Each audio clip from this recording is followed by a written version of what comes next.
So today we are going to make our meringue cookies. Now meringue cookies is one of the recipes that you're going to use egg whites as the leavening agent for to rise. So I have 3 bowls, and the first thing I need to do is separate 4 eggs. So I'm going to take my egg, I'm going to crack it gently on the counter, and instead of pulling from above or below to crack it, I'm going to crack it from above. Do not stick your thumb directly into the egg or you will break the yolk. I'm going to gently push my yolk into one side and push back and forth until I get all or the majority of the white out. Just keep going back and forth until as much as the white is out as possible. Then what I'm going to do is put my yolk in one of my bowls, and I'm going to transfer my white into my 3rd bowl. Now this will make more sense once I do the second egg. Why didn't you just leave the white in the bowl? But this will explain the next part. So I'm going to do the same thing with my second egg. I'm going to crack it on the counter. Seeing the crack, I'm going to gently pull it apart with my thumbs, pushing the yolk to one side of the shell and going back and forth. Again, don't stick your thumb directly into the shell or you will break the yolk and you'll have to start over. So I'm going to dump my yolk into my yolk bowl. Now I have 2 bowls with whites, so I'm going to put my second white into my first white bowl, and then I'm going to do this again. So that's 3. Here's 4. Crack my egg gently, pull the egg apart gently. We don't crack on the bowl itself, because if you do break your yolk or break your shell, it could get into the bowl. So we're just trying to prevent as much accidents as possible. Okay, push my yolk into my yolk bowl, throw away my shell, put my whites in my white bowl.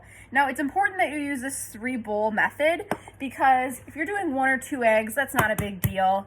But if you're doing multiple eggs, like an angel food cake where you need 10 or 20 eggs, if you are on egg 10 of 15 and you break the yolk and it gets all in your egg whites, you have to throw away all 10 of those egg whites versus just throwing away the 1. So now I have 4 egg whites and 4 egg yolks in my bowl, and I'm going to move my KitchenAid mixer into view. So my KitchenAid mixer has my whisk attachment attached to it, and my bowl is clean and is no grease into the bowl. So it's nice and clean. Otherwise, that grease can inhibit or reduce the chances of our egg whites growing. So what my recipe says to do is to combine my egg whites, my cream of tartar, and my salt into my bowl with a whisk attachment. So I'm going to pour my egg whites in my KitchenAid mixer. And then I'm going to add in my salt, just 1/8 of a teaspoon of salt or a pinch of salt, and then a 1/2 of a teaspoon of cream of tartar, which is going to help my eggs rise. And it says to mix until the eggs have become foamy or doubled in size. So I'm going to put my KitchenAid mixer down into my bowl, and all I'm going to do is turn it on slow so that all of those ingredients mix together. Once it's on slow, I'm going to increase the speed just slightly.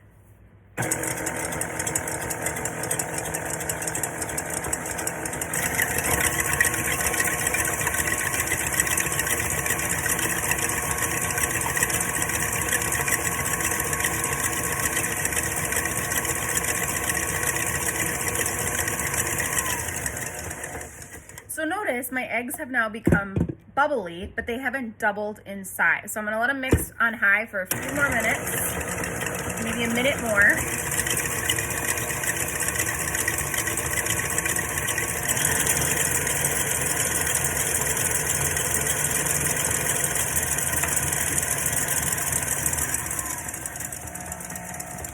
All right, so now if you look on my eggs, they are very foamy and white in color, and they have also doubled in volume. So if you look at that, it's runny, but it's foamy and it's doubled in volume. At this point is when you're gonna wanna start adding your sugar. It is very crucial that you don't dump all your sugar in at once. The recipe tells you to add 1 tablespoon of sugar and then mix for a minute. So I'm going to turn on my mixer onto a medium speed and then add 1 tablespoon of sugar.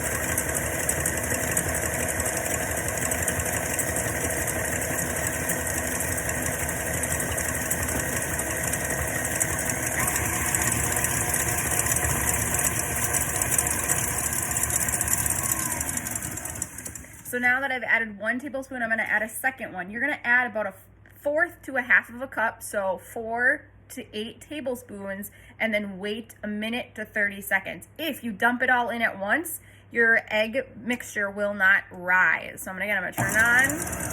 I'm gonna dump another tablespoon.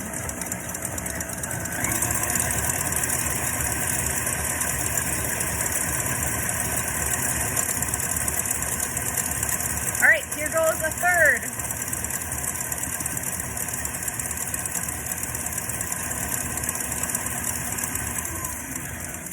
So now I've added 3 tablespoons of sugar, and if you notice, it's starting to get thick and fluffy. At this point, you can add your sugar just a little bit faster. Add a tablespoon, wait 15 to 30 seconds. Add another tablespoon, wait 15 to 30 seconds. Again, meringue and whipping egg whites is all about patience. If you dump it in too fast, your egg whites will be too heavy for them to whip and be light and fluffy. So I'm gonna turn it on, and I'm gonna add a tablespoon, wait 15 seconds, add another tablespoon, wait 15 seconds.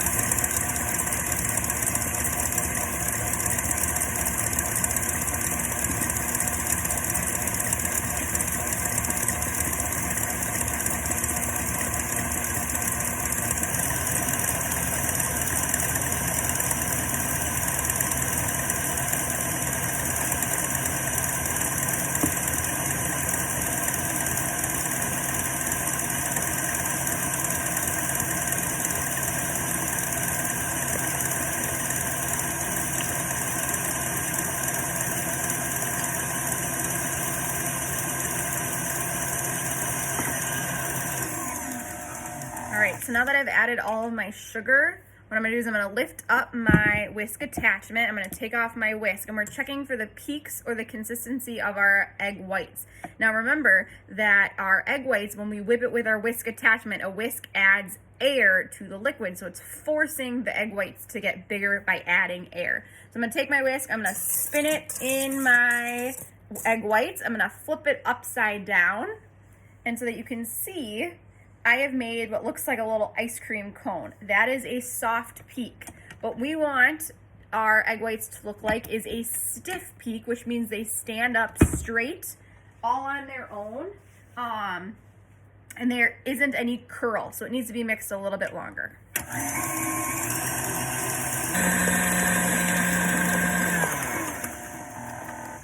All right, check it again.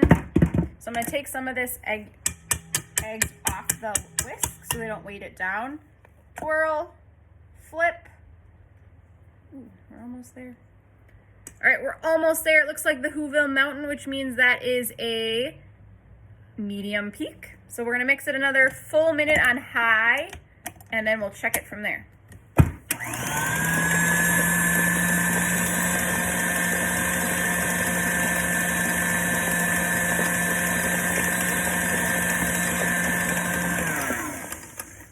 Try it again.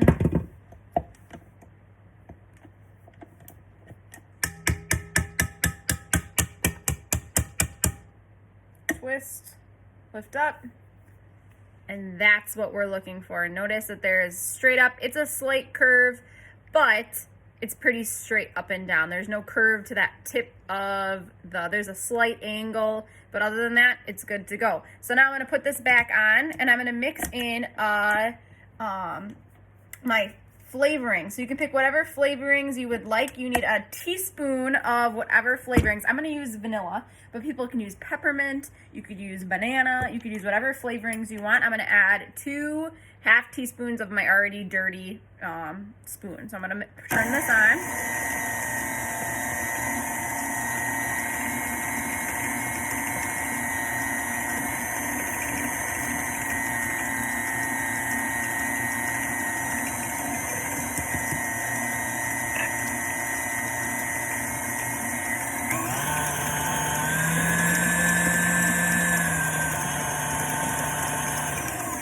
Just give it a mix to get it all together, and I'm going to scrape down my bowl because some of it got onto the sides of my bowl as well. You can see there's a little bit of brown.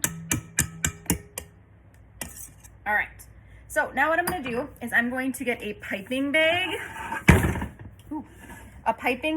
or a Ziploc baggie. They both work the same way. So this is what a piping bag looks like, and this is what a Ziploc baggie looks like. If you're gonna use a Ziploc baggie, just turn the corner and fill it up onto one corner and then cut the corner. But I'm gonna show you how to use a piping bag. So what I'm gonna do is I'm gonna flip over.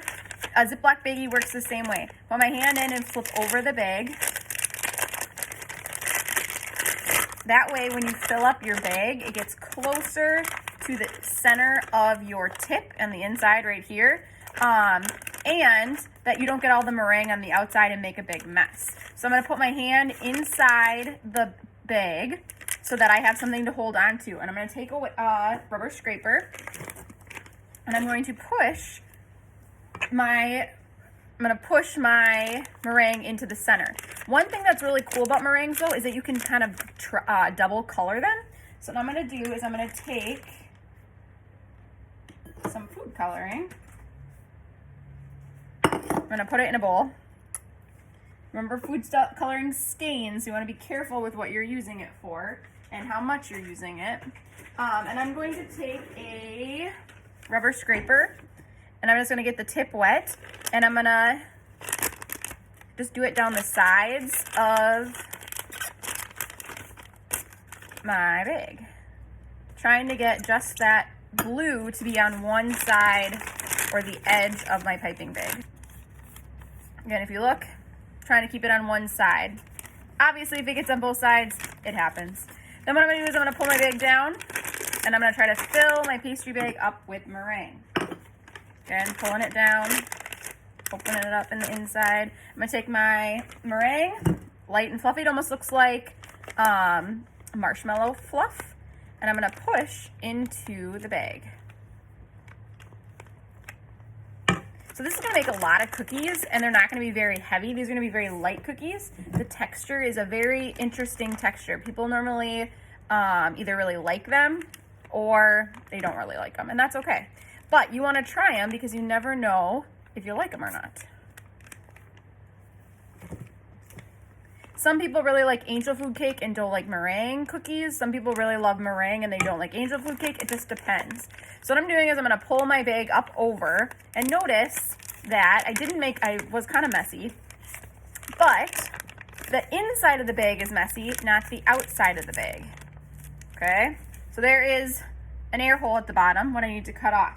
So what I'm gonna do is I'm gonna take my scissors, and it depends on how big you want your cookies to be. If you want them to be bigger or smaller, how big you cut your baggie or your pastry bag. So what I have is a pan with parchment paper on so they don't stick together, and I'm gonna cut the tip of my bag right off. I'm gonna throw my tip away. I'm gonna push my meringue down into the bag, and I'm gonna use this hole and I'm just going to pipe the same kind of size shapes as possible. And you want them pretty close together because they're not gonna expand. So what I'm doing is I'm just squeezing as I go, and as it gets bigger, I'm just lifting up with my hands. Again, you can make whatever size shape you want. So here are kind of just like mounds, but I could make little cookies like this. Kind of making a C. Again, you can see where that blue food coloring was in there, instead of just being one color. So this is one pan, but I also still have a whole bowl of meringue left. So it's gonna be a lot of cookies for only getting 4 eggs and a cup of sugar. So you're gonna put these in the oven to bake them at 225 degrees, a very low temperature, for 1 hour. Then what you're gonna do is you are going to let them sit, turn off the oven heat, keep the door shut, and let them cool down for 1 hour to 2 hours. Don't crack the door, don't check them, just let them sit and cool down for about 1.5 to 2 hours, and then you can take them out.